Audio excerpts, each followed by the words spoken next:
What would you do if the seat you paid for the seat you earned was taken from you? Not because of a mistake, but because of who you are. On Flight 782, a calm and poised Black CEO named Naomi Carter boarded with the same first-class ticket as everyone else. Yet she was stopped, questioned, and made to prove herself again and again, while other passengers walked by without so much as a glance from the crew. Was it just procedure, as they claimed, or was it something deeper, something far too familiar for those who've lived through it before? What no one knew was that Naomi wasn't just another passenger. She was the chairwoman of the Congressional Committee on Aviation Safety and Civil Rights. And within minutes, her quiet decisions would plunge the entire airline's booking system into darkness. But what really happened in that cabin? Who stood up? Who stayed silent? And how did one flight become a turning point for an entire industry? Stay with us. This is a story about dignity, power, and the moment when silence is no longer an option. Before we begin, make sure to like, share, and subscribe so you don't miss the stories that matter most. The boarding area for Flight 782 to Reagan National was calm, the way only a midweek afternoon could make it. No crowds rushing, no frantic last-minute announcements. Just the measured hum of the jet bridge fans and the occasional clink of a coffee cup hitting a saucer in the nearby lounge. Naomi Carter stepped forward when her boarding group was called. She wasn't the kind of person to cut in line or to linger behind. Her pace was deliberate, confident without being showy. She carried a worn leather laptop bag over one shoulder and a slim carry-on in her right hand. The navy blazer she wore was tailored but understated, paired with a cream blouse and black trousers. Her shoes were sensible flats, quiet on the floor, but polished enough to show she took herself seriously. Her dark brown skin glowed under the overhead lighting, and her hair was swept into a low, neat bun. In her eyes was that practiced focus of someone who had been on far too many flights, someone who knew every rhythm of boarding, every look from the gate staff, every whispered comment from passengers who thought they were being discreet. The flight attendant stationed at the entrance to the first-class cabin glanced up. Her name tag read, Melissa. She smiled, but it was the kind of smile Naomi had learned to decode years ago, the kind that was part greeting, part evaluation. "Good afternoon," Melissa said, scanning Naomi's boarding pass. Her eyes flicked from the pass to Naomi's face and back again. A faint crease appeared between her brows. "Ma'am, I think you might be in the wrong section." Naomi paused, letting the words land. Around them, other passengers flowed down the jet bridge toward the plane. She could hear the easy laughter of a man in a tailored charcoal suit ahead of her. The warm welcome aboard, Mr. Whitford from Melissa just seconds earlier. But now the tone had shifted. Naomi wasn't Ms. Carter or welcome aboard. She was a question mark. "No," Naomi said, her voice even. "I believe this is my seat." Melissa's eyes didn't soften. "Can I see your boarding pass again?" Naomi handed it over without hesitation. The paper was crisp, the ink fresh. It clearly stated, Seat 2A, First Class. Melissa held it up, tilted it slightly, as though an invisible watermark might reveal a different truth. She nodded slowly, still looking uncertain. "All right," she said finally. "Go ahead." Naomi walked down the narrow aisle of the first-class cabin. The leather seat at 2A looked almost like it was waiting for her. She placed her laptop bag in the overhead bin and slid her carry-on beside it. Sitting down, she felt the seat mold to her shape, the armrest cool under her palm. For a moment, the world outside the cabin faded, replaced by the low thrum of the aircraft systems and the faint scent of citrus from the freshly cleaned surfaces. Out of the corner of her eye, she noticed Melissa greeting the man in 1A again, Charles Whitford. This time, Melissa leaned in slightly, voice warm and easy. Can I get you a glass of champagne before takeoff? Charles nodded without looking up from his phone. No boarding pass check, no ID request, just a seamless welcome. Naomi reached for her phone. A notification glowed on the lock screen, system access ready. She tapped the screen off and slid the device into the seat pocket. Timing mattered, and she wasn't ready yet. Melissa reappeared at her side. I'll need to see your ID. Please. Naomi looked up, brows raised. I showed you my boarding pass. Yes, Melissa said quickly, but we've had situations lately. Just to make sure everything matches. Naomi pulled her driver's license from her blazer pocket and handed it over. Melissa examined it like it was a counterfeit bill, holding it close, then far, comparing the photo to Naomi's face with deliberate slowness. She didn't look at the other passengers, didn't see the way Charles sipped his champagne without a single question asked, didn't see the quiet glance from Margaret Langston in 3B as she leaned toward her husband to whisper something Naomi couldn't hear. Thank you, Melissa said finally, returning the ID. I'll be right back. Naomi leaned back in her seat, her hands folded loosely in her lap. She'd been here before. Not this exact cabin, not with these exact people.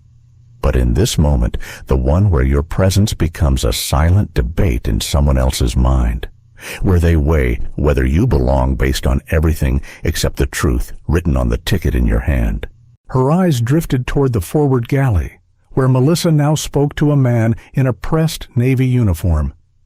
Patrick Doyle, the purser, had the stride of someone who thought he could solve problems with a single decisive step.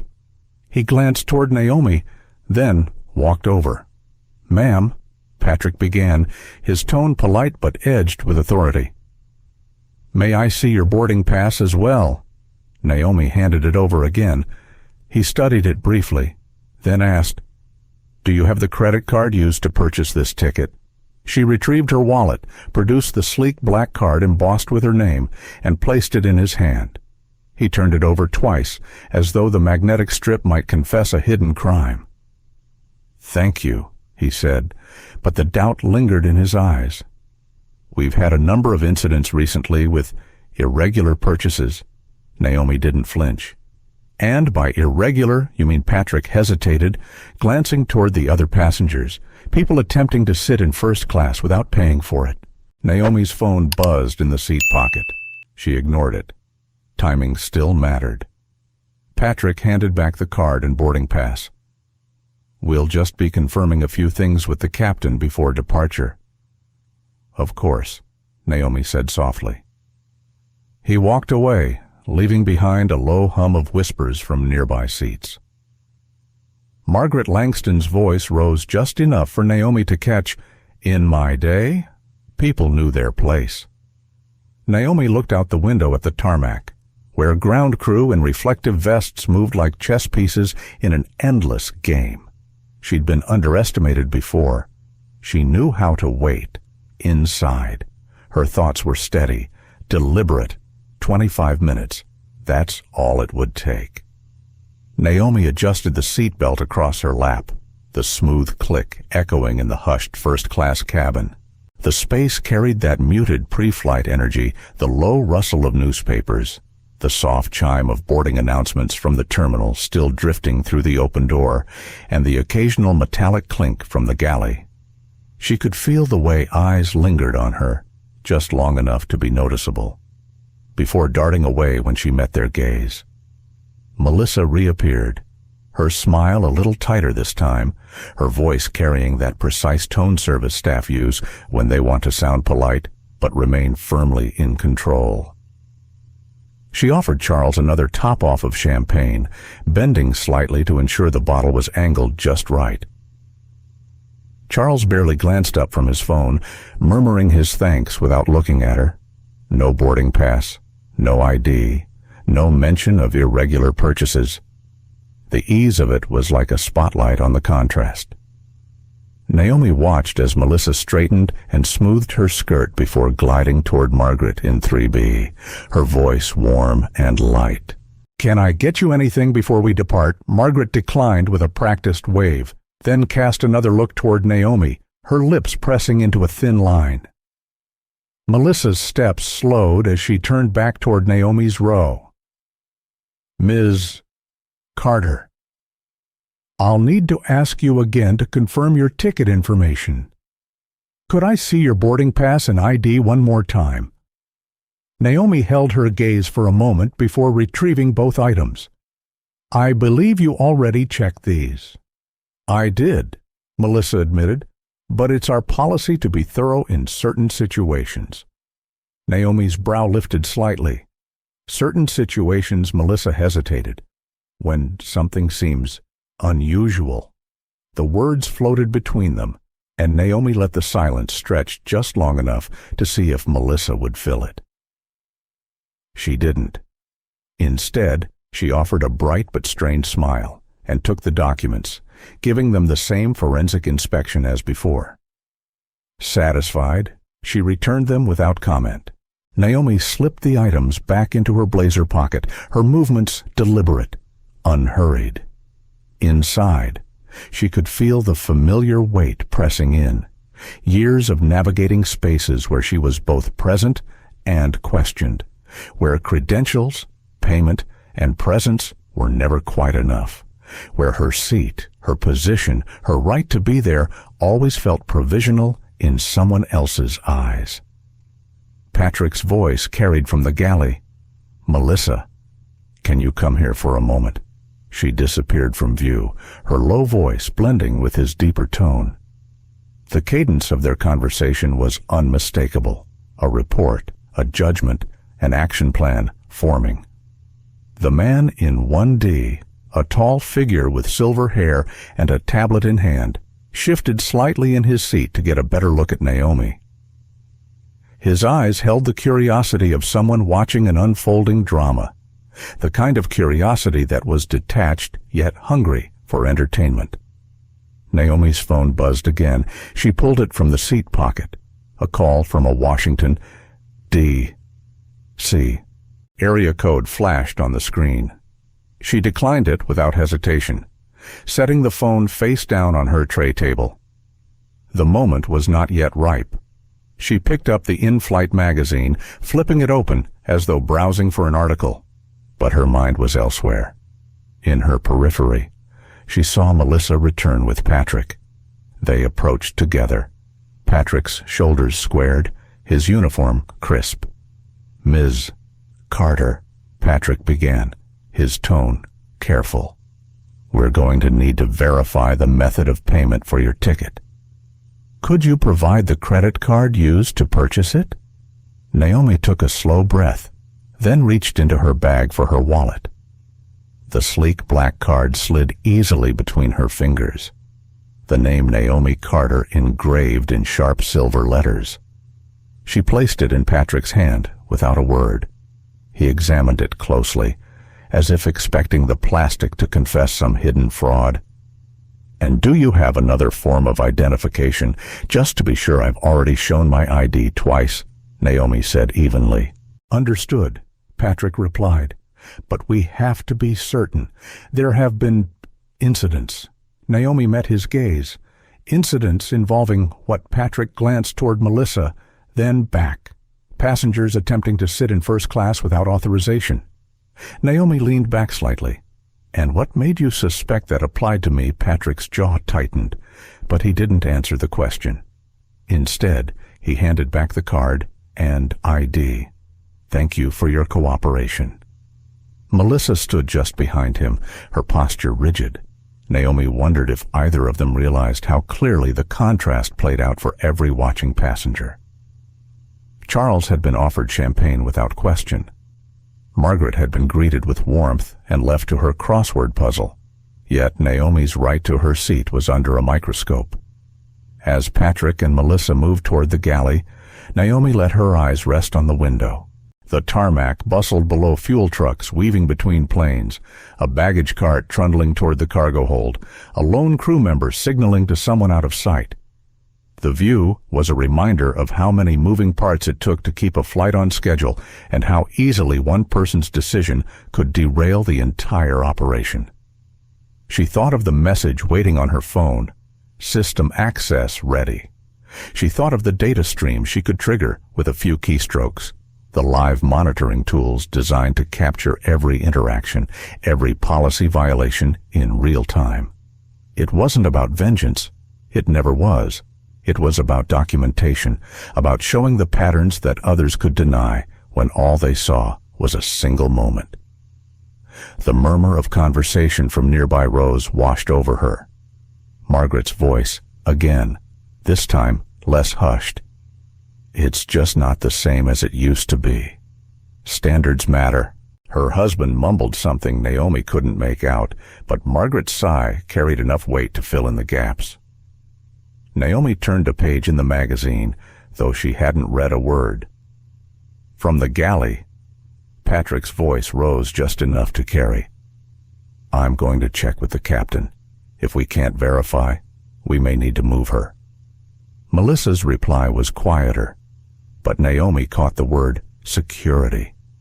The syllables rolled around her mind, familiar but heavy. She knew how this script usually went. The difference today was that she had the pen. She picked up her phone, unlocking it with a tap. The cursor blinked in a secure messaging app. Her thumbs hovered over the keyboard. Not yet, she told herself. Timing mattered more than the satisfaction of an immediate response.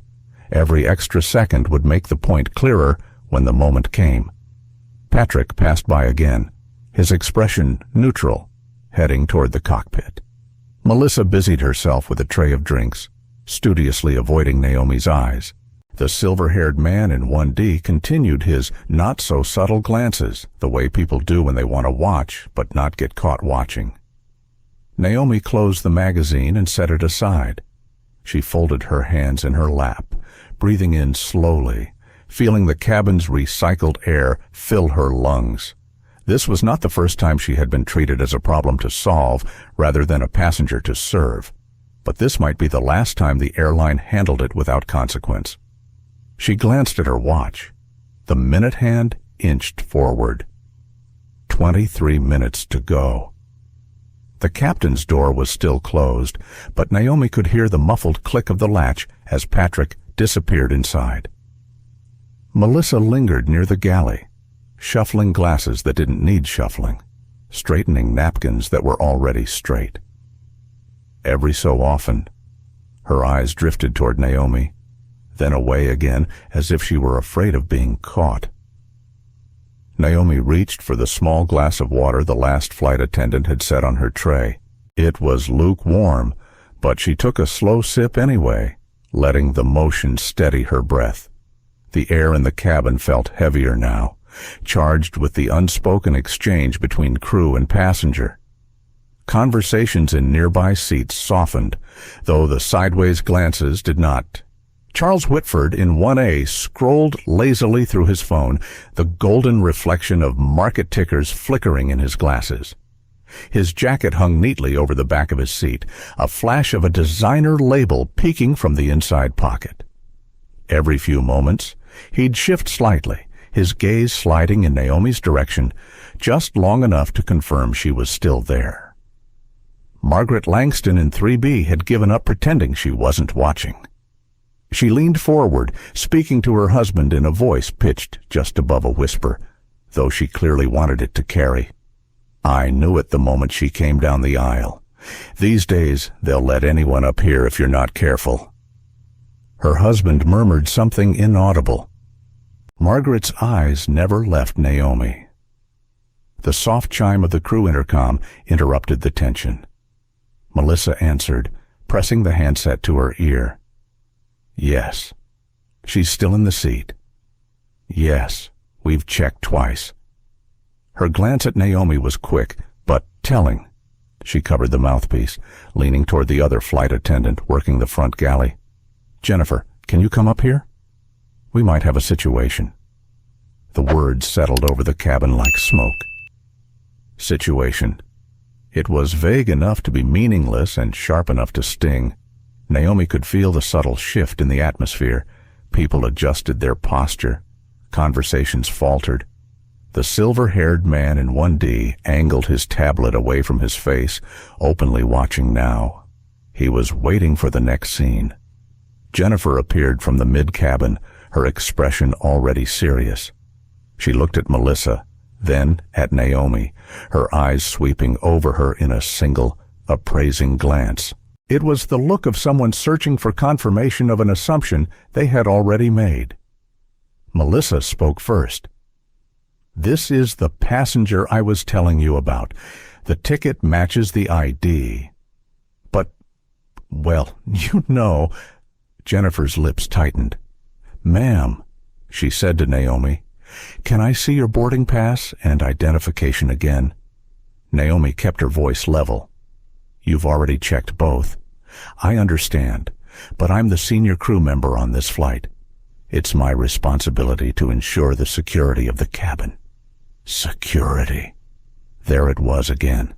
The word carried a weight in air travel that few others could match. Naomi retrieved the items slowly, placing them in Jennifer's hand. The other woman inspected them with exaggerated care, turning the ID toward the light, comparing the photo to Naomi's face. She did not rush. "They match," Jennifer said finally, though her tone was reluctant. Still, with the rise in fraudulent boarding passes, Naomi interrupted gently. "Are you aware that I have now been asked for my documents 3 times in the past 10 minutes? Jennifer looked taken aback, but recovered quickly. "We just want to be thorough." Naomi studied her for a beat. "And do you apply this same level of thoroughness to all first-class passengers?" Jennifer didn't answer. Instead, she handed the documents back and turned toward Melissa. "Let's keep an eye on the situation until Patrick gets back from the cockpit." Melissa nodded, and the two of them retreated a few steps, speaking in low voices. The words weren't audible, but Naomi caught the cadence concern laced with justification, a shared conviction that they were right to question her. Naomi's phone buzzed again. She picked it up just far enough to read the screen. A message from Sophia Martinez: "Need update. On standby." Naomi typed a single line in reply: "Documenting. Not yet." Her thumb hovered over the send button for a moment before she pressed it. She was aware of every second passing, aware that each unnecessary request for proof was another line in the record, another piece of a larger picture. Patrick returned from the cockpit, his expression unreadable. He moved to stand beside Jennifer and Melissa, listening as they recapped what had happened. He nodded once, then stepped toward Naomi. "Ms. Carter," he said, "I've spoken with the captain. We're going to need you to provide proof of purchase in addition to your credit card." Naomi tilted her head slightly. "Proof of purchase. The card I gave you is the one used to buy the ticket." "Yes," Patrick said, "but if you have the original confirmation email or receipt, that would be helpful. And if I don't, then we may need to reassign your seat until we can confirm everything." Naomi let the words hang in the air. "Reassign my seat, the one I paid for." Patrick's stance didn't waver. "It's for the comfort and security of all our passengers." Margaret's voice cut in from 3B. "About time," she said, not bothering to lower her tone. "Some people think they can just take whatever they want."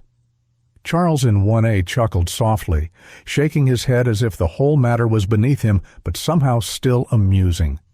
Naomi looked from one face to another, then back at Patrick. "I will remain in this seat. If you have specific regulations that support your request, I'll be happy to review them." Jennifer stepped forward. "Ma'am, we can do this the easy way or the hard way." Naomi's gaze didn't flicker. "I prefer the way that follows the law." For a moment, no one spoke. Then Patrick sighed, as though dealing with a particularly stubborn problem. "We'll be right back." They retreated toward the galley again, the 3 crew members huddling like players mapping out their next move. The rest of the cabin seemed suspended between curiosity and discomfort.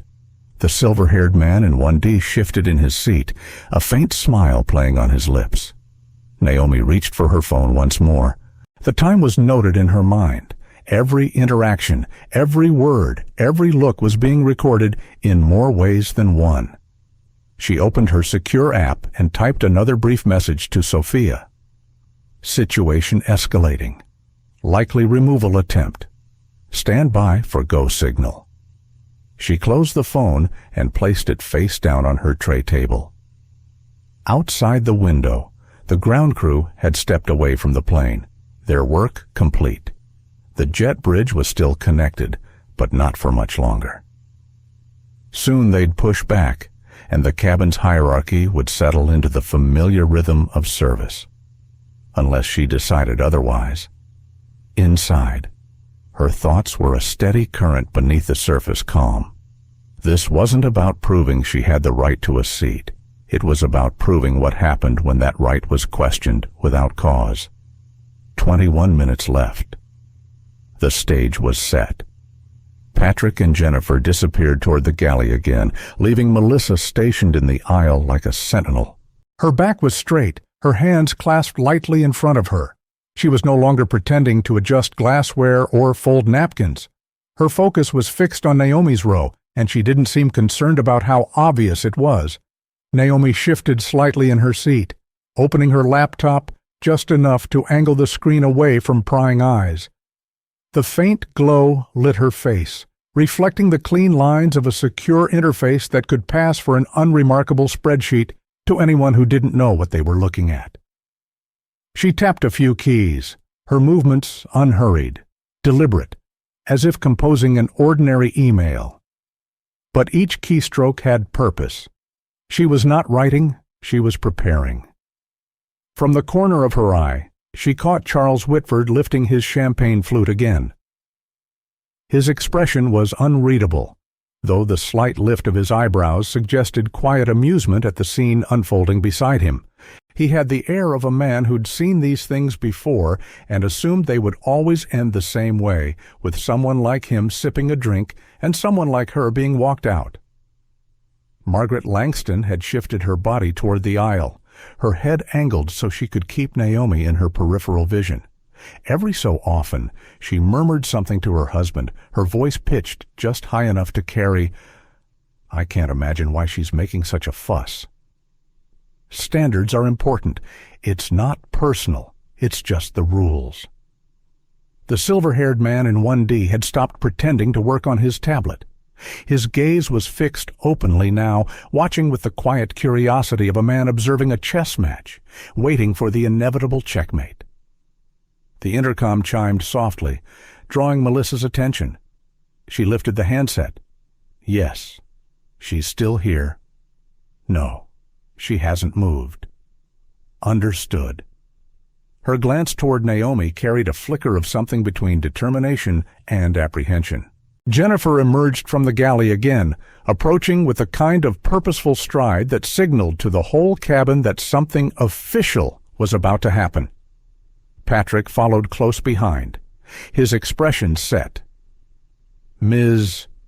Carter," Jennifer began, her tone calm but lacking warmth. "We've spoken with the captain. We're still unable to verify your ticket purchase through our internal system. While we work to resolve this, we're going to ask you to relocate to a seat in economy." The words landed like a gavel strike. Every conversation in the cabin seemed to pause mid-sentence. Even the soft whir of the ventilation system seemed louder in the sudden hush. Naomi looked at Jennifer without blinking. "This is the seat I purchased. I will remain in it." Patrick's voice joined in, just a shade firmer. "Ma'am, this is for the smooth operation of the flight. We have other passengers to consider. And do those considerations include asking them to move from their paid seats without cause? Naomi's tone was steady, almost conversational. Margaret shifted again, leaning forward as if Naomi's question had been addressed to her. Well, if there's a question about the ticket, isn't it better to avoid any disruption? Jennifer folded her arms. We're not questioning you personally, Ms. Carter. We're questioning the documentation. Naomi's eyes held hers. Your documentation has been checked 3 times in the last 15 minutes. My ID matches my ticket. My credit card matches my purchase. The only thing in question here is why this level of scrutiny is being applied to me and not to others. Melissa's lips tightened, but she said nothing. Patrick glanced toward the cockpit, as if the captain's closed door might offer him a lifeline. Then he looked back at Naomi. If you choose not to cooperate, we may have to involve airport security. Naomi tilted her head slightly, as though weighing the words. Then she picked up her phone, pressed a single button, and spoke with quiet clarity. Sophia, I need you to be ready to document. Yes, real time. Stand by for a go signal. She ended the call, set the phone down, and folded her hands in her lap. The message was clear she was not the only one recording this. Patrick shifted his weight. We're trying to handle this professionally, Miss Carter. So am I, Naomi replied. The silence stretched for a few beats.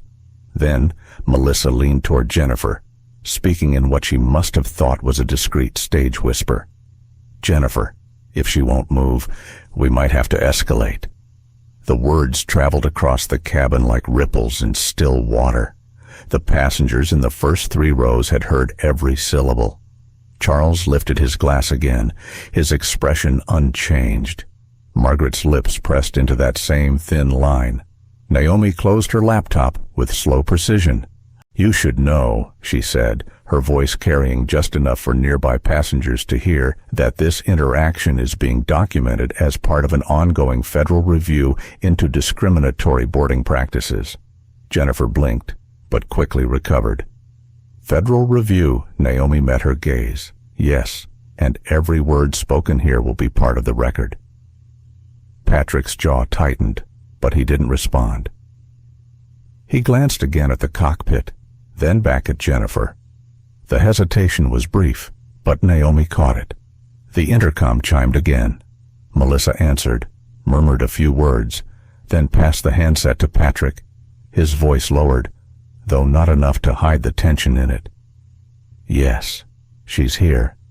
Yes, I understand. I'll take care of it. When he hung up, he turned to Jennifer. Let's step away for a moment. They retreated to the galley again, leaving Melissa at her post. Naomi could feel the eyes on her from every direction now.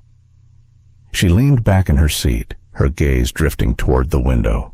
On the tarmac, a baggage cart rolled past, its driver glancing up briefly before focusing on the task at hand. The normal rhythm of pre-flight operations carried on outside, oblivious to the small storm brewing inside. Her phone buzzed again. This time she didn't pick it up. She didn't need to. Every unnecessary verification, every whispered aside, every public announcement of a situation was another stone in the foundation she was building. Jennifer returned first, her expression tighter than before. Ms. Carter, she said, we've decided to give you a few minutes to reconsider before we take further action. Naomi's lips curved in the faintest suggestion of a smile. Take all the time you need. The cabin was silent again, but it was no longer the relaxed quiet of pre-flight. It was the hush of an audience waiting for the next act, unsure whether they were watching a minor inconvenience or the opening move in something far larger. Naomi glanced at her watch. 19 minutes to go. Jennifer's footsteps were slow and deliberate as she made her way back down the aisle. The pause between each step seemed designed to signal both authority and inevitability. Behind her, Patrick followed, his face set in a tight mask that gave away none of what was brewing in the galley moments earlier. Melissa trailed behind them, still clutching a small stack of boarding passes from another passenger check. Naomi's seat felt like the center of a spotlight. The entire cabin had quieted again, as if the oxygen level had dropped and everyone was waiting to breathe until they knew the outcome. Even Charles in 1A, who had been lounging comfortably with his champagne, now sat straighter, his eyes locked on the scene unfolding beside him. Margaret Langston's gaze was fixed as if this was a courtroom drama and she was waiting for the verdict. Jennifer stopped just short of Naomi's brow. She clasped her hands in front of her, her posture crisp, her chin slightly lifted. "Ms. Carter," she began, her voice carrying through the cabin. "We've conferred with the captain and with our operations team. We need you to relocate to a seat in economy for the duration of this flight." Naomi's eyes met hers, calm and unwavering. And the reason for this request, Jennifer's expression, didn't change. "There is a question about the validity of your ticket purchase. I've provided my boarding pass, my identification, and my credit card," Naomi said, her tone still even. "All match." What part of that is, invalid Patrick stepped forward, adding his voice to the pressure. "It's about verification. We have a responsibility to our other passengers to ensure a smooth flight." "Which passengers?" Naomi asked quietly. "The ones who haven't been asked for their ID or payment method." Margaret leaned toward the aisle. "If there's a question, just move to another seat. It's not that complicated." Naomi turned her gaze to her without a trace of hostility. "Would you do the same if you had paid for this seat?" Margaret blinked, her mouth opening and closing before she looked away. Jennifer's patience seemed to fray. "We're not here to debate. You can move voluntarily now, or we can involve security when we land." Naomi could feel the weight of the moment settling around her. She reached slowly for her phone, pressed a single button, and lifted it to her ear. "Sophia," she said softly but clearly. "Documenting, live. Cabin crew is making a formal request for me to vacate a paid first-class seat without cause. Yes. We're now at the removal threat stage. Stand by." Every word was deliberate, audible to anyone in the first few rows. Patrick's eyes flicked toward Charles in 1A, then to the silver-haired man in 1D, then back to Naomi. He seemed to realize that this was no longer a private conversation. When Naomi ended the call, she set the phone gently on the tray table. "I will remain in my seat," she said simply. Melissa stepped forward, her voice rising just enough to carry. "Some people think they can just take whatever they want," she said, glancing at Jennifer as if to confirm the sentiment. "It's not fair to the ones who earned their place here." Naomi did not look away from Jennifer. "If you believe I have violated any regulation, present it to me now." Jennifer's jaw tightened. "We don't need to justify our policies to passengers." Naomi's voice remained steady. "Policies that cannot be explained are policies that cannot be enforced." A faint murmur rippled through the nearby rows. The silver-haired man in 1D shifted again, leaning in slightly. Charles, for the first time, set his glass down. Patrick exhaled slowly, then leaned toward Jennifer. "Let's step away for a minute," he murmured. But Jennifer didn't move. "Ma'am," she said, "we can do this the easy way or the hard way. If you refuse to cooperate, we will treat this as a security matter." There was that word again. Security. As though Naomi's continued presence in the seat she had purchased was a threat to the safety of the aircraft. Naomi's phone buzzed once more. She picked it up and read the message without hiding the screen. Sophia's words were brief. "Federal contact ready. Give signal when needed." She slid the phone back onto the tray table and folded her hands. If you're going to treat this as a security matter, she said, you should be aware that I am a federal oversight official, conducting an active review of discriminatory boarding and seating practices. Melissa gave a short, incredulous laugh. Oh, come on. Jennifer's mouth tightened. We've heard claims like that before. Patrick looked uncertain for the first time. You're saying you're... What? Exactly. Naomi did not flinch. Chairwoman of the Congressional Committee on Aviation Safety and Civil Rights. Silence swept the cabin, a silence that felt almost physical. For a beat, no one moved. Then Charles in 1A leaned back, slowly, his expression shifting to something more thoughtful. Margaret's eyes darted between Naomi and the crew. Jennifer tried to recover. Well, we still have to follow procedure. Naomi's gaze was level. And I will be following mine. Patrick straightened. Captain needs an update. The 3 crew members turned and walked back toward the galley, their retreat more hesitant this time. Naomi took the opportunity to open her laptop fully, the glow casting a pale light across her face. The interface was unmistakable now to anyone who looked closely. Blue and white federal color scheme, official seal in the corner, live status updates scrolling down one side. She typed a brief note.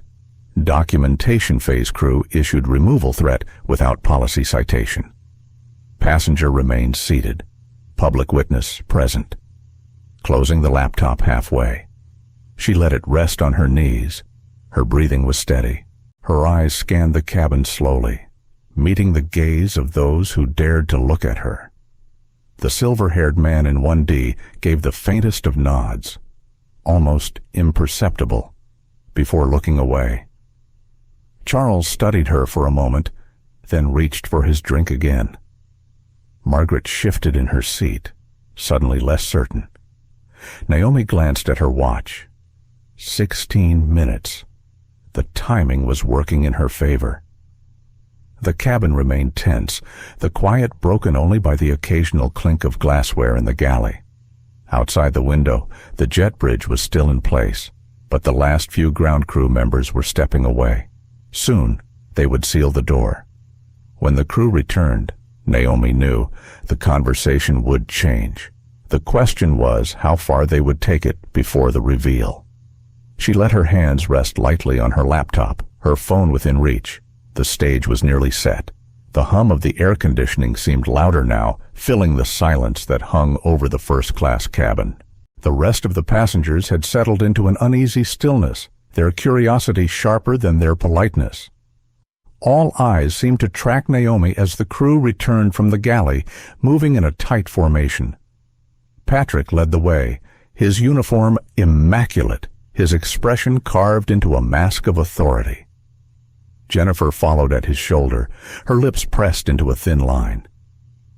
Melissa trailed just behind, holding a tablet in one hand like a prop meant to give her presence more weight. Patrick stopped beside Naomi's seat. Ms. Carter, he began, his voice measured but firm. We have made multiple attempts to verify your ticket. At this point, we are treating your refusal to relocate as a potential security issue. The words dropped heavily into the air. Around them, a few passengers shifted in their seats.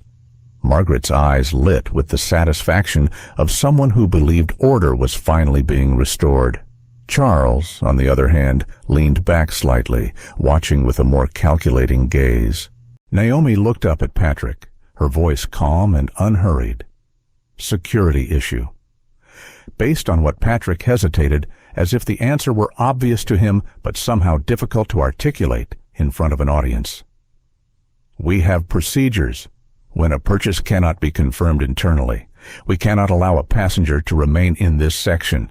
You have my boarding pass, my ID, and my credit card. Naomi replied, They match. Your inability to confirm my purchase in your system is not my failure. It is your process. Jennifer stepped forward. Ma'am, I need to be very clear. If you do not move voluntarily, Airport security will be called to meet this aircraft upon arrival." Naomi's voice dropped a fraction, the kind of drop that pulls people in closer. "If you're going to call security, you should also call your CEO. Tell him Naomi Carter is on board, and she is conducting an active federal oversight audit on this flight." Melissa's eyes widened slightly, but she quickly masked it with a scoff. "Oh, please, we've heard every story there is." Naomi reached for her laptop. She opened it fully this time, angling the screen so the 3 crew members could see the header at the top of the window. The official seal of the United States House of Representatives was impossible to mistake, flanked by the blue and white interface of a secure federal portal. Lines of text scrolled down the side incident logs, timestamps, location coordinates. Patrick's brows knit together.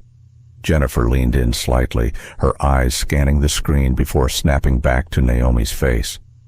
Anyone can mock up something that looks official. Naomi's phone rang, the sound sharp in the quiet cabin. She tapped the answer button and placed the call on speaker. "Chairwoman Carter," a clear male voice said, "this is the Office of the Secretary of Transportation. We have received your real-time documentation of an active discrimination case aboard Flight 782. We are authorizing full intervention. Please proceed." Gasps rippled through the first 3 rows. Margaret's mouth opened, but no sound came out. The silver-haired man in 1D sat straighter, his attention fully locked. "Understood," Naomi said. "Stand by for further updates." When she ended the call, she looked directly at Jennifer. "I will not be moving from this seat." Jennifer's voice was quieter now, though she tried to keep it steady. "We still have procedures to follow." "And I have federal procedures to follow," Naomi replied. "Ones that supersede yours." Patrick shifted uncomfortably. His gaze darted toward the cockpit. "Captain Harris should be made aware." "He already is," Naomi said, her tone still even. "And in approximately 12 minutes, so will the Federal Aviation Administration, the Department of Transportation, and your corporate headquarters." Melissa's voice had lost some of its edge, but she still tried to press the point. "We are only doing our jobs." Naomi met her eyes. "Doing your job should never mean violating federal civil rights protections." The tension in the cabin had shifted. Where there had been confident murmurs before, there was now an unsettled quiet. Even Margaret looked less certain, her gaze flicking between Naomi and the crew, as if recalibrating her position. Charles took a slow sip of his champagne, his expression unreadable. The silver-haired man in 1D leaned forward just enough to rest his forearms on his knees, as though settling in to watch the rest of a long-awaited scene. Jennifer seemed to weigh her next words carefully. "Ms. Carter, are you saying this incident will be part of an official investigation?" "I am not saying it," Naomi replied. "I am documenting it, and the documentation has already left this cabin." Patrick's voice was quieter now. "And what exactly happens in a case like this?" Naomi's eyes didn't waver. "Federal oversight. A review of every discrimination complaint filed against your airline in the past 5 years. Mandatory compliance training. Public reporting." The weight of her words seemed to sink into the air between them. Melissa's grip tightened on her tablet. Jennifer's jaw worked as though she were holding back a retort. Patrick's shoulders sagged ever so slightly. Naomi closed her laptop with measured precision and set it aside. "You have a choice now," she said. "You can continue down this path and deepen the record against you, or you can correct course." No one spoke. Outside the window, the last of the ground crew was moving away. A faint vibration signaled the engines beginning their low idle before pushback. Naomi checked her watch. 10 minutes. The timing was perfect. Patrick glanced at Jennifer. She gave a small shake of her head, but it was unclear whether it was resistance or resignation. Melissa looked down at her tablet, scrolling through something, though her focus seemed elsewhere. The silver-haired man in 1D broke the silence. "Sounds to me like you've got a bigger problem than a seating issue." No one from the crew acknowledged him, but the observation seemed to hang in the air. Margaret turned in her seat, her expression pinched. "This is ridiculous," she muttered, though her voice lacked the certainty it had carried earlier. Naomi folded her hands in her lap again, her posture calm, composed, unshaken. Every second they hesitated was another second that worked in her favor. The cabin felt different now. The balance of power was shifting, and everyone could feel it.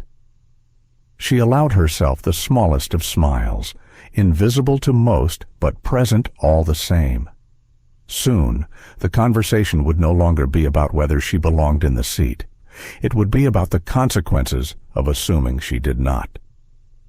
The door to the cockpit opened with a muted click. Captain Harris stepped into the aisle, his tall frame filling the narrow space. His cap was under one arm, his eyes scanning the cabin with the deliberate calm of someone used to commanding attention without raising his voice. He walked forward until he stood just behind Patrick and Jennifer, his presence an unspoken signal that whatever was about to happen mattered. "Ms. Carter," Harris said, inclining his head slightly. "I understand there's been some difficulty with your seating arrangements." Naomi's eyes met his. "The difficulty," she said evenly, "is not with my seating arrangements. It's with the repeated and unfounded challenges to my right to occupy this seat." Patrick shifted beside him. "Captain, we've been unable to verify her purchase in the system. Her boarding pass, ID, and credit card match." Naomi interrupted, her voice calm but carrying. "You've confirmed them multiple times. This is no longer about verification. It's about perception." The captain's gaze flicked from Naomi to Patrick, then to Jennifer. "Perception." "Yes," Naomi said. "The perception that I don't belong here." Her tone was steady, but the cabin felt the weight of her words. A murmur ran through a few rows. Charles in 1A was still, his glass untouched on the armrest. Margaret looked out the window for a moment before glancing back toward Naomi. Naomi reached down to her laptop, opened it fully, and turned the screen so the captain could see. The seal of the United States House of Representatives gleamed in the upper left corner. Below it, her name appeared in bold Chairwoman Naomi Carter. Congressional Committee on Aviation Safety and Civil Rights. Beside it, a real-time log of incident details scrolled steadily. "This," she said, "is a live federal documentation portal. Every word, every action in this cabin for the last 23 minutes has been recorded and transmitted." Melissa's face went pale. Jennifer's lips parted, but no words came out. Patrick's eyes darted back to the captain. "And you're telling me," Harris said carefully, "that this is part of an official federal investigation," Naomi finished, "into systemic discrimination in commercial aviation. You have been participating in a case study that will be reviewed by the Department of Transportation, the Federal Aviation Administration, and Congress." The cabin fell into absolute stillness. Even the subtle hum of the engines seemed quieter. Somewhere behind Naomi, a passenger let out a slow, audible exhale. Captain Harris straightened, his expression tightening. "I was not informed. You weren't supposed to be," Naomi said. "This review is conducted in real-world conditions. That means observing unaltered behavior." Patrick's voice was unsteady. "We didn't know. That's exactly the point," Naomi replied. Melissa took a small step back, her grip tightening on the tablet she'd been holding like a shield. "We were following procedure," she said quietly. "Procedures," Naomi said, "do not excuse bias. If your procedure results in a disproportionate number of passengers of color being challenged in premium cabins, It's not a procedure, it's a problem. Jennifer's eyes dropped to the floor. Naomi closed the laptop halfway and placed it on the armrest. "Here's what will happen next," she said, her tone still calm, almost gentle. "We will continue this flight without further interference. Upon landing, this crew will be met by federal investigators. Your airline CEO has already been contacted. All of this is part of the record." Margaret's voice, thin and hesitant now, broke the silence. "Is this going to be on the news?" Naomi's gaze moved to her. "Yes. But more importantly, it will be in the regulations that govern how you are treated on your next flight." The silver-haired man in 1D leaned forward, a faint smile tugging at the corner of his mouth. "Looks like you're in the right seat after all." No one from the crew responded. Naomi took a slow breath. She could feel the balance in the room shifting, the quiet recalibration of people realizing they were no longer in control of the narrative. The captain gave a small nod, as if acknowledging the new reality, then turned to Patrick. "Make sure the rest of the flight runs without incident," he said. Patrick's yes. Captain was barely audible. Harris replaced his cap and returned to the cockpit, leaving the three crew members in an awkward stillness.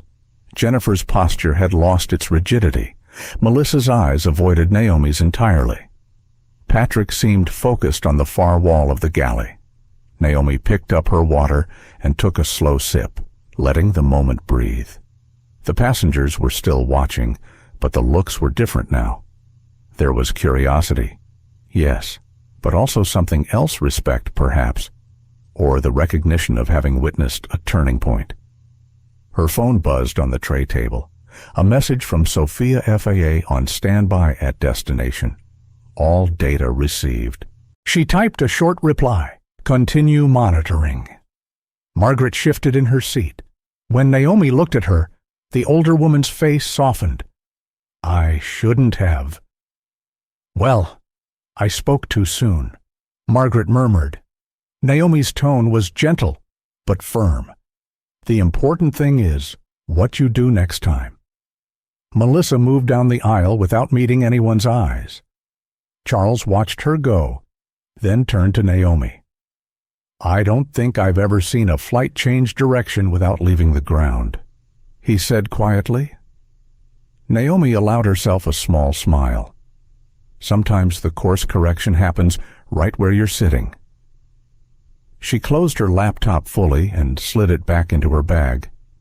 The work for now was done, but the outcome was still in motion. She could feel the current running beneath the stillness in the cabin, pulling everything toward the inevitable landing and what would follow. The engines rumbled slightly louder, a signal that pushback was imminent. Outside the window, the jet bridge was beginning to retract. Inside, the power had already shifted. Naomi rested her hands in her lap and exhaled slowly. There were still 9 minutes until her deadline, but the reveal had come right on time. The door to the cockpit closed behind Captain Harris, leaving an altered atmosphere in the cabin. The tension was still there, but its source had changed. It no longer radiated from Naomi's seat. Now it seemed to cling to the crew, following them with every step they took. Patrick remained near the galley, speaking in low tones to Jennifer and Melissa. Their posture was different now, the stiff certainty of earlier replaced with the careful, measured movements of people who knew they were under a microscope. Every glance between them looked like a silent calculation how much could be undone before landing, and how much damage was already irreversible. Naomi sat in 2A, perfectly still, her hands resting lightly in her lap. It was not the stillness of passivity. It was the stillness of someone who had decided exactly when to move and how far to go. Around her, passengers shifted in their seats, their body language less wary, more openly curious. Charles Whitford, who had until now treated the scene like distant theater, leaned slightly toward her. His voice was pitched low, but not so low that others couldn't hear. That was impressive. Naomi turned her head, meeting his gaze with a calm acknowledgement. It wasn't about impressing anyone. Then what was it about, Charles asked. Naomi's answer was simple. Accountability. Margaret Langston was listening too, her eyes darting between Naomi and Charles. She sat back in her seat, frowning faintly as though something in her understanding of the world had shifted just enough to be uncomfortable. Melissa made her way down the aisle, offering drinks without meeting Naomi's eyes. When she reached Margaret, her voice was polite but subdued. "Can I get you anything?" Ma'am Margaret shook her head. "No, thank you." Melissa moved on. She didn't linger at Naomi's row, didn't offer the same exaggerated scrutiny she had earlier. But the avoidance was telling. Naomi reached for her laptop, opening it just enough to check the live log. Every entry from the past half hour was there, time-stamped and tagged. Witness reactions, crew statements, context notes. The feed from Sophia's monitoring team was coming through clean, with short updates confirming that the Department of Transportation and FAA liaisons were already preparing to meet the flight on arrival. A message flashed at the top of the screen, Corporate HQ contact confirmed, executive escalation in progress. She closed the laptop again, setting it gently on the armrest. The point had been made. Now came the waiting. Patrick finally left the galley and approached her seat. His tone was different now, stripped of its earlier authority. "Ms. Carter, is there anything I can get for you?" "No." "Thank you," Naomi said. There was a pause, as if he expected her to say more. When she didn't, he gave a short nod and retreated. It was a small moment, but the cabin noticed. Conversations that had been hushed now picked up, some passengers leaning toward each other to whisper. The shift was subtle but irreversible. The crew was no longer managing Naomi, they were responding to her. The silver-haired man in 1D spoke for the first time. So what happens now, Naomi considered her words. Now we land, and then the process begins. He nodded slowly, seeming to understand more than he said. Melissa passed by again, this time without the brisk confidence she'd displayed earlier. Her eyes flicked toward Naomi's laptop bag, then quickly away.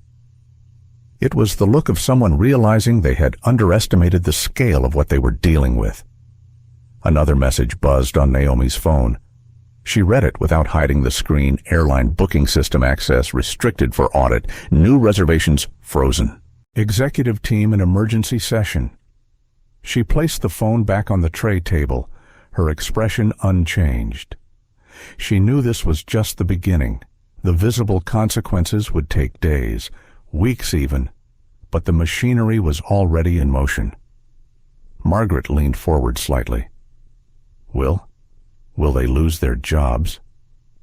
The question was tentative, almost uneasy. Naomi met her gaze. That's not my decision. The investigation will determine responsibility. Margaret looked down at her folded hands. I didn't realize. I didn't think it was a big deal. That's the problem, Naomi said gently. It never seems like a big deal to the people who aren't on the receiving end. Margaret's eyes softened, and for the first time since boarding, her posture lost some of its stiffness. She gave a small nod and turned back toward her husband. The captain's voice came over the intercom, steady and practiced. Ladies and gentlemen, we'll be pushing back shortly. Our flight time today will be approximately 1 hour and 15 minutes. We thank you for your patience as we completed a brief delay. No mention of the real cause. No hint of the scene that had just played out. But the cabin knew, and Naomi suspected the story would travel far beyond the walls of the plane. As the plane began to roll backward from the gate, Naomi allowed herself a moment to look out the window. The airport terminal slipped slowly past, ground crew waving their final signals. The light was beginning to shift as clouds moved across the afternoon sun, throwing long shadows over the tarmac. She thought about the times she had been in similar situations without the authority she carried now. Times when the outcome had been quietly humiliating, and the only thing left to do was walk away. This was not one of those times. This time, she could change the trajectory, not just for herself, but for everyone who would come after. Her phone buzzed again. Sophia's message was concise media holding for statement after landing. "Confirm if you want press." Naomi typed back. "No statement. Official channels only." She didn't need headlines to make the point. The real work would happen in boardrooms, regulatory meetings, and training sessions. The passengers in this cabin would tell their own version of events, and that would be enough to keep the conversation alive until the formal investigation was complete. Patrick passed by once more, this time with 2 bottles of water. He set one on Naomi's tray table without a word. It was a gesture that might have seemed polite in another context, but now it felt like quiet acknowledgement. She nodded once in thanks. He gave a faint, almost imperceptible nod back. The cabin settled into a strange quiet as the engines roared to life. Naomi kept her gaze on the window, but her attention was everywhere on the crew's altered demeanor, on the shifting body language of the passengers, on the invisible network of communications already reshaping the fate of the airline. The shift in power was complete. Now, it was just a matter of letting it run its course. The engines settled into a steady hum as the plane leveled off above the clouds. Sunlight streamed through the oval windows, casting pale gold across the polished armrests. The fastened seatbelt sign dimmed with a soft chime, and a low murmur of conversation returned to the cabin. But the energy was different now. The easy, confident tone of pre-flight chatter had been replaced by something more cautious, like everyone was aware they were sitting in the middle of a story that would soon be bigger than any of them. Naomi unfolded her tray table and opened her laptop again. The federal portal was still running in the background, each line of the incident log growing longer with fresh entries. She scrolled once, confirming that Sophia's team was still receiving every update. In the corner of the screen, a new notification appeared: Airline Reservation Network, status locked. No new bookings? Internal systems flagged for audit. She wasn't surprised. These measures were the natural first step when an active discrimination case intersected with federal oversight. What caught her attention was the timing. The lockout had happened less than 30 minutes after her initial message. That meant the airline's executives were already scrambling. A shadow passed over her table. Patrick stood there, hands clasped behind his back, his expression controlled but visibly strained. "Ms. Carter," he said, "is there anything you require at this time?" Naomi met his eyes. "No, thank you." He hesitated, then added, "We've been instructed to ensure your comfort. That would mean allowing the remainder of the flight to proceed without further interference." Naomi replied. Patrick inclined his head slightly. "Understood." He moved on, but Naomi noticed the stiffness in his shoulders as he walked away. This wasn't just about this flight anymore. He knew it, and so did she. A few rows ahead, Charles Whitford was speaking quietly to another passenger, his tone low but animated. He glanced toward Naomi more than once, and each time she returned her attention to the screen. Margaret Langston had not spoken since their brief exchange earlier. She kept her eyes on her crossword puzzle, but her pen hadn't moved in several minutes. Another notification appeared on Naomi's laptop. Internal Communications Executive Leadership convened. Crisis Management Protocol initiated. Naomi read the note twice. The airline wasn't just handling an onboard incident. They were managing a corporate crisis with potential regulatory consequences. The fact that it was happening mid-flight meant the news had moved fast. Melissa approached Naomi's row with a tray of drinks for other passengers. Her voice was softer now, the crisp edge gone. "Would you like something to drink, Ms. Carter?" she asked. "Water is fine," Naomi said. Melissa poured it from a chilled bottle into a clear glass and placed it gently on Naomi's tray. She hesitated before speaking again. "I want to apologize if my actions caused offense earlier." Naomi took a slow sip of the water before answering. "What you should want," she said evenly, "is to understand why you acted differently toward me than toward other passengers." Melissa's eyes dropped. "I was just trying to do my job." "That's the most common explanation I hear," Naomi replied. "The problem is when doing your job means treating people unequally." Melissa didn't respond. She gave a small nod and moved away, her posture less sure than before. From the corner of her eye, Naomi saw Margaret glance up at her, then away again. The exchange had been quiet, but in a cabin where every ear was tuned to the undercurrent of tension, it had been impossible to miss. The seatbelt sign flicked on again as the plane encountered a pocket of turbulence. The captain's voice came over the intercom, steady and professional. "Ladies and gentlemen, we're experiencing some light turbulence. Please return to your seats and fasten your seatbelts." As Naomi buckled hers, her phone buzzed on the tray. She turned it over to see another message from Sophia media outlets picking up internal leak. "Story will break before landing. Recommend preparing statement."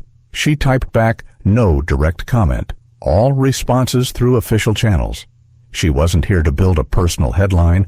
She was here to make the airline answer for a system that allowed this to happen at all. The people who needed to know would know.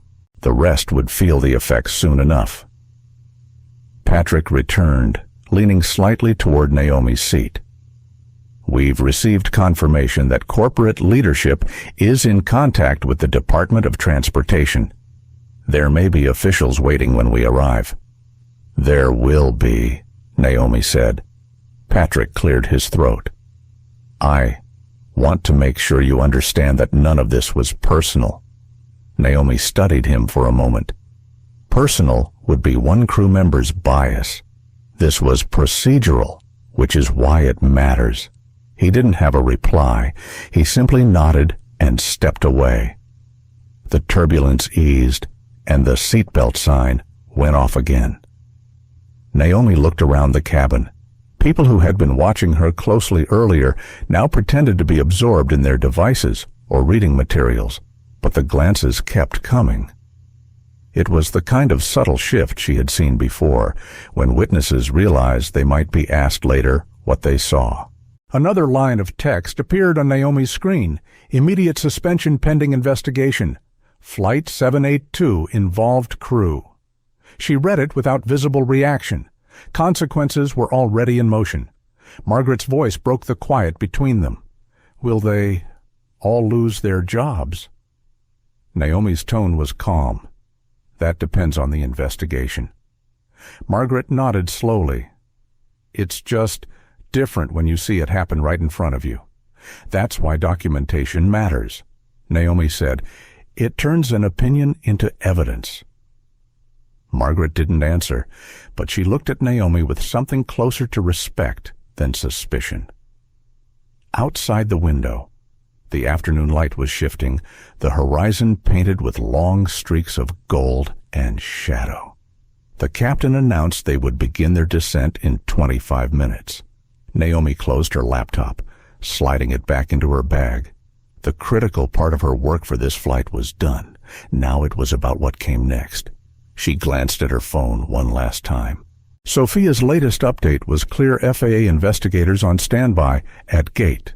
Federal marshals aware. Ground team briefed. Naomi folded her hands in her lap and looked straight ahead. Whatever awaited them on the ground, the direction of the day was already set. The captain's announcement about their descent had faded into the steady hum of the engines. The golden light slanted across the cabin now, catching in the edges of champagne flutes and the metal trim of seatbelts. Naomi could feel the shift, that subtle anticipation people have in the last half hour of a flight, when conversations wind down and thoughts turn toward what's waiting on the ground. But this wasn't an ordinary last half hour. She could sense the weight of unspoken questions pressing in from the rows around her. Passengers who had watched the earlier confrontation now seemed torn between wanting to ask more and wanting to pretend nothing had happened. The crew's movements were subdued, their voices lowered. It wasn't fear exactly, more like the cabin was holding its breath. Naomi leaned back, fingers laced loosely in her lap. She had intended to stay silent for the rest of the flight, but the truth was, silence wouldn't help anyone here understand the deeper point. And understanding was the only way to prevent this from becoming just another story told in whispers before fading away. She unbuckled her seatbelt and stood, the movement drawing a few glances from nearby passengers. She stepped into the aisle, her voice steady but not loud. "Excuse me," she said, meeting the eyes of the people closest to her. "I know we're all ready to land, but I'd like to say something." It wasn't a demand, it was an invitation, and that was why people turned toward her instead of away. The hum of quiet conversation softened until the only sounds were the engines and the faint clink of glassware from the galley. Naomi kept her tone even, conversational. What happened earlier wasn't just about me, and it wasn't about one misunderstanding. It was about a pattern. A pattern that too many people here might not have noticed because it doesn't happen to you. She let that sit for a moment. Margaret's hands were still on her crossword, but her eyes were fixed on Naomi now. Charles leaned forward in his seat. "When I boarded," Naomi continued, "I was challenged, not once, but multiple times, despite having the correct boarding pass, ID, and payment. At the same time, other passengers who looked different from me were allowed to pass without question. That's the pattern." A murmur passed through the cabin. Some passengers glanced toward Melissa and Patrick, who stood near the galley. Naomi's eyes moved across the rows. Some people here might think it was just procedure. That's the word I heard earlier. But here's the thing, if a procedure produces unequal treatment, it's not neutral, it's biased. And when bias becomes part of procedure, it stops being an accident. She saw Charles nod once, slowly. Margaret's lips pressed into a thin line, as if she was hearing something she wished she'd known years earlier. "I'm not here to embarrass anyone," Naomi said. "I'm here because my job is to make sure the systems we all rely on work for everyone, not just for the people who look a certain way. And I want you to remember something. The difference between a bad moment and a bad system is whether anyone's willing to fix it." Her voice stayed soft, but there was a force in it that carried through the cabin.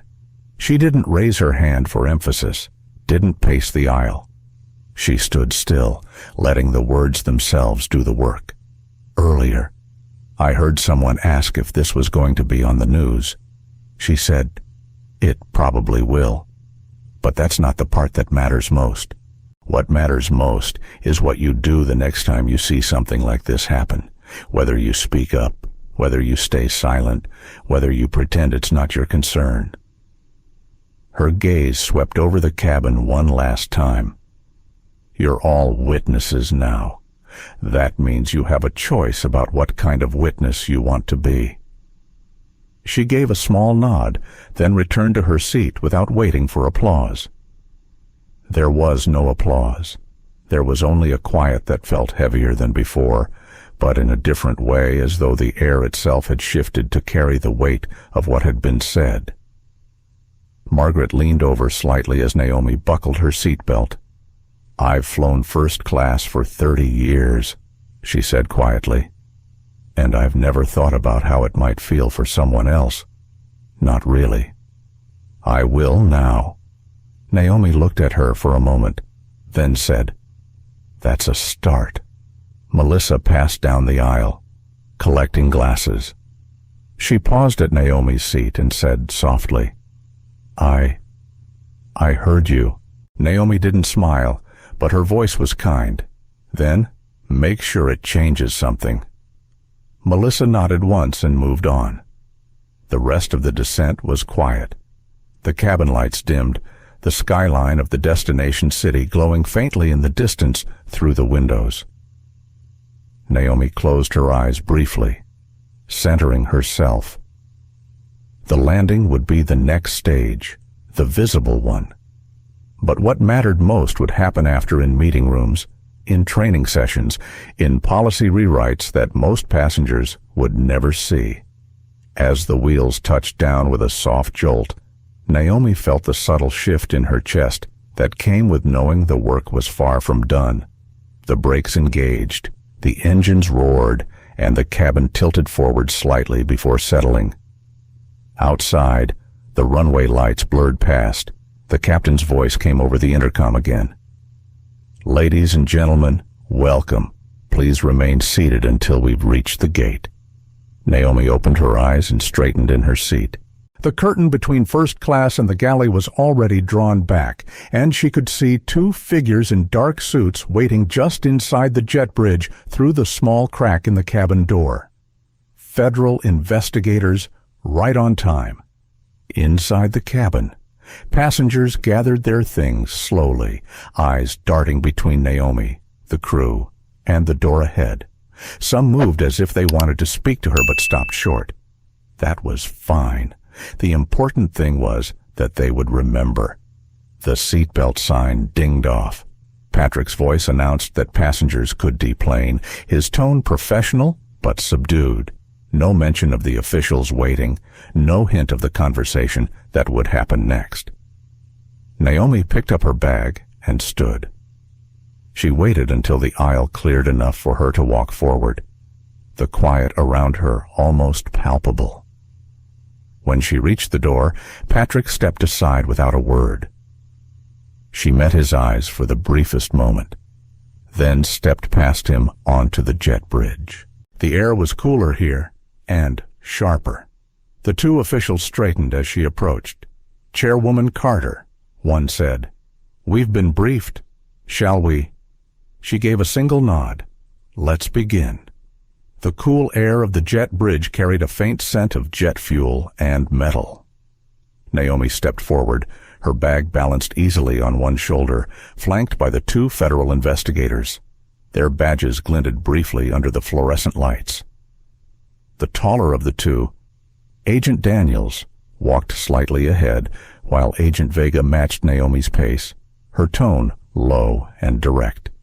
"We've secured a private conference room adjacent to the gate," Vega said. "Interviews will be conducted individually, starting with you, then crew, then select passengers." Naomi nodded. "Make sure the incident log is time-stamped to the minute. I want the sequence airtight. We've already synced with your office," Vega replied. "Every statement will be cross-verified against your feed." As they neared the gate, Naomi could see the effect the incident was already having. Passengers from economy were trickling out behind them, their faces alert and curious. Some had overheard fragments of what had happened in first class. Others were piecing it together from snippets they'd caught in the boarding area before departure. A few were already on their phones, typing furiously. The gate agents stood stiffly behind their podiums, glancing at Naomi with a mix of apprehension and professional detachment. They knew something had happened. They just didn't know the scale. Naomi stepped aside to let Margaret Langston pass. The older woman paused, touching Naomi's arm lightly. "I hope they listen," she said quietly. "They will," Naomi answered. "They don't have a choice." Margaret gave a small nod and continued toward the terminal. Charles Whitford followed, his phone to his ear. "Yes," he was saying, "I saw it myself." They didn't know who she was. Now they're in for a very public lesson. Inside the small conference room, the lighting was warmer, but the air was tense. A table had been set with a carafe of water, a legal pad, and a slim recording device, already blinking red. Naomi placed her bag neatly on the floor beside the chair and sat. Daniels closed the door. "We'll keep this efficient," he said. "Walk us through the sequence, starting from boarding." Naomi spoke clearly, her memory precise. She detailed the boarding process, the repeated requests for identification, the contrast with how other passengers were treated, the specific phrases used, and the way crew members conferred with each other between each challenge. Her tone never rose, but every detail was sharp enough to cut.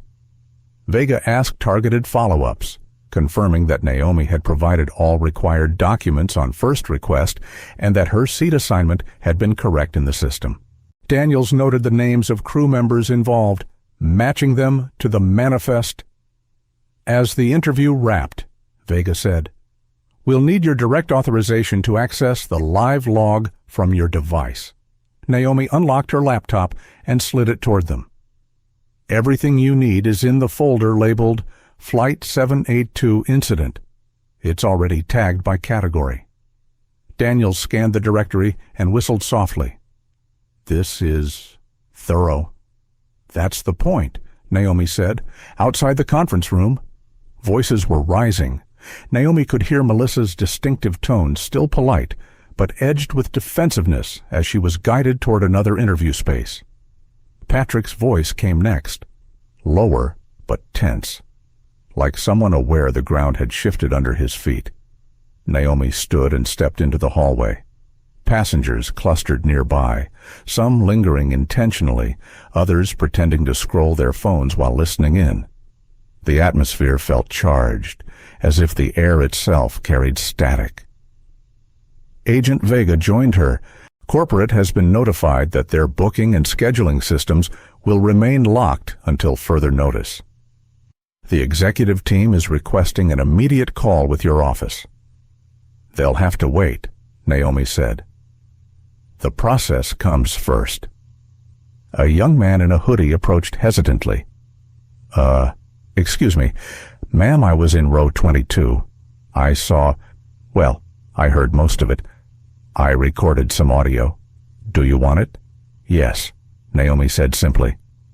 Vega took his phone and began transferring the file to the evidence system. Another passenger, a woman in business attire, stepped forward. "I was in the lounge before boarding. I heard them say they were going to double-check certain passengers just to be safe. I didn't think much of it at the time. Now I do." Naomi met her gaze. "Thank you for saying that out loud." Word was spreading. Even without the media leak Sophia had warned her about, Naomi could see the story taking shape in real time through these first-hand accounts. Every retelling would add weight to the chain of evidence and pressure to the people trying to contain it. Her phone buzzed. A short message from Sophia read Newswire picking up anonymous source. "Story live within the hour." Naomi looked toward the wide windows facing the runway. The plane she had just left was still parked at the gate, ground crew moving around it in practiced coordination. Inside, she knew the crew's world had tilted in ways they hadn't yet begun to process. Patrick emerged from his interview room, avoiding her eyes as he walked toward the jet bridge. Melissa followed soon after, her cheeks flushed. Neither spoke. Daniels returned. "We'll be holding the crew for follow-up questioning. They've been informed of the administrative leave pending investigation." Naomi inclined her head. "Good." As she gathered her bag, a gate agent approached. "Ms. Carter, the airline COO is on the line and requesting to speak with you directly." Naomi considered this for a moment. "Tell them to coordinate through my office. I'm not engaging outside formal channels." The gate agent hesitated. They said it's urgent. It's urgent because they're in damage control mode," Naomi said evenly. "That's not my priority." She turned and walked toward the terminal, the investigators keeping pace. Around her, the ripple effect continued, passengers typing, whispering, sending messages out into the digital world where this flight story was already becoming something larger. Beyond the security glass, the city stretched into the fading light, its skyline etched against the deepening sky. Naomi knew that by the time the sun fully set, calls would be made in boardrooms across the industry, every airline reminding its staff of policies that should have been common sense. And still, she also knew, it wouldn't be enough until the systems themselves were rebuilt. She adjusted her bag on her shoulder and kept walking. The night ahead would be long. But the work had already begun. The conference hall inside the terminal was meant for routine meetings between airline staff and airport officials. Tonight, it had been transformed into a command center. Laptops were open on every table, phone calls happening in rapid succession. The hum of conversation was urgent but controlled, the way it gets when everyone knows a decision is about to have consequences far beyond this room. Naomi stepped inside with Agents Vega and Daniels at her side. Heads turned immediately. Some faces she recognized from industry events, executives who usually carried themselves with the confidence of people who could end or approve million-dollar contracts with a single word. Now, their eyes carried something else: calculation, wariness. The airline's COO, a silver-haired man named Robert Kane, stood near the center. His voice was crisp but tight as he spoke to one of his legal advisors. When he noticed Naomi, he straightened, forcing a smile that didn't reach his eyes. "Chairwoman Carter," he said, stepping forward, "I wish we were meeting under better circumstances. Better circumstances start with better practices." Naomi replied.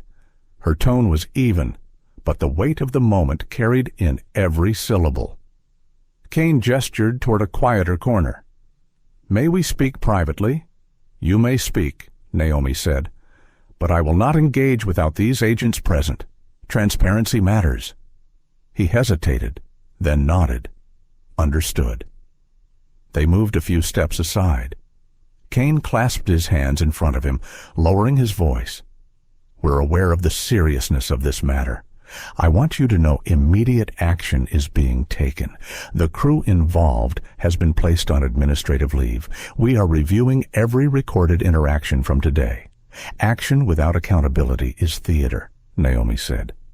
"What you do next will decide whether this is a press statement or a systemic change." Kane's jaw tightened. "We will cooperate fully with the investigation." "You'll do more than that," Naomi said. "You'll open your training modules, your enforcement protocols, and your complaint resolution history for federal review. This wasn't an isolated incident. It's a symptom." He started to respond, but Daniels cut in. "Mr. Kane, your legal team is already aware this investigation is expanding to include all domestic operations. Let's not waste time pretending otherwise." Naomi didn't linger. She turned back toward the center of the room, where Vega was speaking quietly into a headset. Across the hall, Melissa sat in a chair near the wall, hands clasped tightly in her lap. Patrick stood a few feet away, his posture rigid. Neither spoke. A gate agent entered, holding a printed memo. She handed it to Kane, who read it, then glanced at Naomi. "Our booking system is still offline," he said. "That's the least of your problems," Naomi replied. Her phone buzzed. It was a message from Sophia news outlets leading with headline "Congressional Chairwoman removed from seat on Flight 782. Public statement from your office drafted and ready." Naomi typed back, "Release it." She knew the story was already beyond her control. That was fine. The truth didn't need managing. It needed daylight.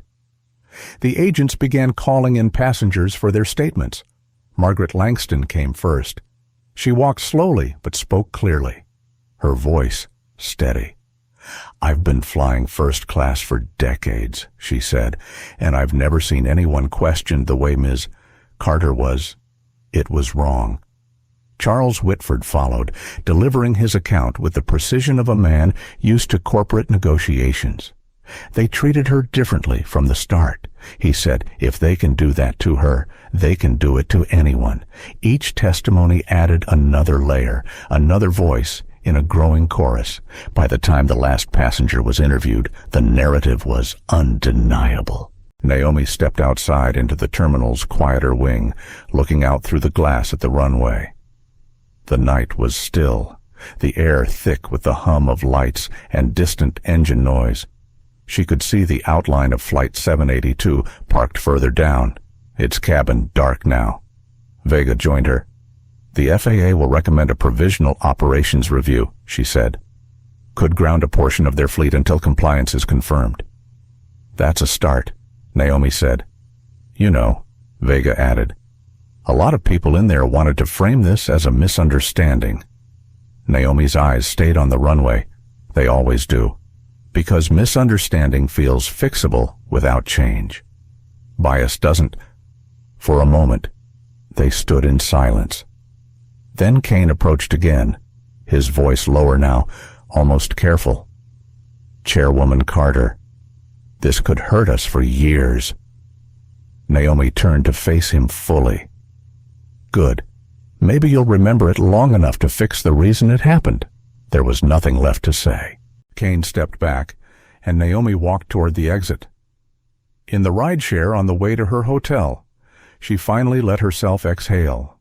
She thought about the passengers still processing what they'd seen, about Melissa and Patrick replaying the day in their minds, about the executives who would spend the night drafting responses that would be dissected by morning news anchors. And she thought about the people who wouldn't hear this story directly, the quiet travelers who had faced the same kind of challenge without anyone to witness it, without the authority or platform to push back. For them, this wasn't news, it was routine. She reached for her phone and opened the statement Sophia's team had released. It was short, direct, and without apology. Equal treatment in air travel is not optional.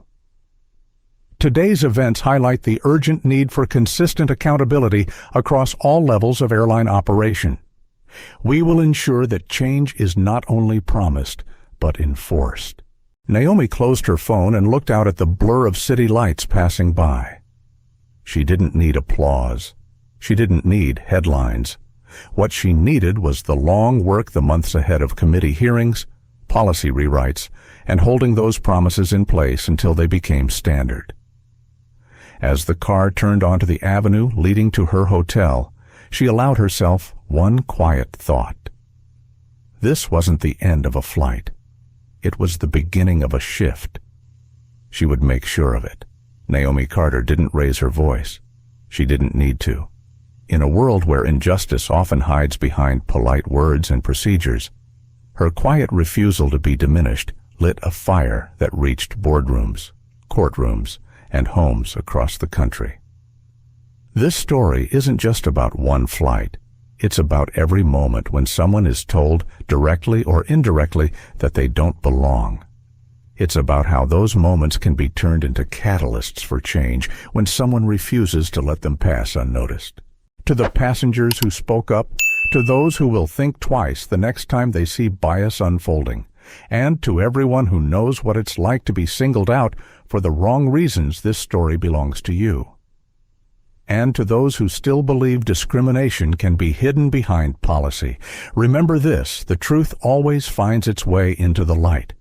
If Naomi's stand moved you, let it also remind you justice isn't loud, but it is relentless. Thank you for watching and for standing with us against every form of prejudice. Don't forget to like, share, and subscribe so you're here for the next story that needs to be told.